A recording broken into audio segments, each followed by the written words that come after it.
क्या आपने कभी ऐसी रात के बारे में सुना है जब जीवित और मृत संसार की सीमाएं धुंधली पड़ जाती है, जब अनदेखे साए हमारे बीच से गुजरते हैं पर बिना कोई आवाज किए, बिना कोई निशान छोड़े?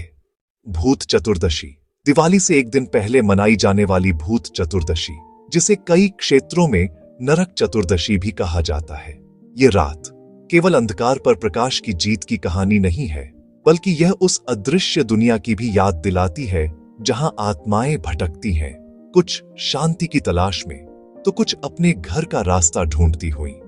जहां दिवाली को एक प्रकाश के उत्सव के रूप में मनाया जाता है, भूत चतुर्दशी वह रात है जो हमें उन अनदेखे सायों की याद दिलाती है जिनका कभी अस्तित्व था। प्राचीन मान्यता के अनुसार इस रात में पूर्वजों की आत्माएं अपनी धरती पर स्थित घरों में लौट आती है, डराने के लिए नहीं बल्कि आशीर्वाद देने के लिए। कहा जाता है कि उस दिन दो दुनियाओं को अलग करने वाला पर्दा कमजोर हो जाता है और हमारे पूर्वजों की आत्माएं अपने घर लौट आती हैं। उनका स्वागत करने के लिए लोग 14 दिए जलाते हैं। हर दिया घर के कोनों में रखा जाता है, दरवाजों, खिड़कियों, आंगनों के पास, यहां तक कि कुओं के पास भी, ताकि ये आत्माएं अपने घर लौट सकें। कुछ कहते हैं दियों की रोशनी बुरी आत्माओं को दूर रखती है, जबकि अन्य मानते हैं कि ये खोई हुई आत्माओं को शांति का रास्ता तलाशने में मदद करती है।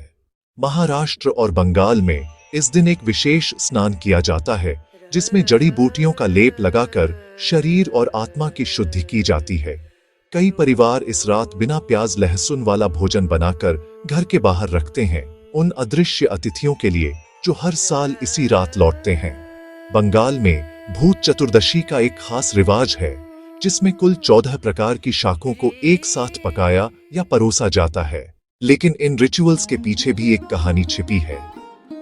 कहा जाता है कि इसी रात भगवान कृष्ण ने राक्षस नरकासुर का वध किया था, दुनिया को उसके आतंक से मुक्त करते हुए, जिसके कारण कई कैद आत्माएं मुक्त हो गईं और इस तरह भूत चतुर्दशी मुक्ति की रात बन गई। भूत चतुर्दशी की रात 14 दिए जलाना यह सुनिश्चित करता है कि धरती पर लौटे पूर्वज वह सुकून और विश्राम पा लें, इससे पहले कि वे फिर अज्ञात में प्रस्थान करें। जैसे जैसे आधी रात गहराती है, घर के कोनों पर दिए झिलमिलाते हैं और यदि आप ध्यान से सुने तो हवा में हल्की फुसफुसाहट सुनाई दे जाती है। तो अगली बार जब आप दिवाली के दिए जलाएं, याद रखें, प्रकाश के त्योहार से पहले एक ऐसी भी रात आती है जहां जीवित और लौटती आत्माएं एक मौन संबंध साझा करते हैं। अगर आपको यह वीडियो पसंद आया तो लाइक और शेयर करें और मिथ्स एंड मिस्ट्रीज को सब्सक्राइब करना न भूलें।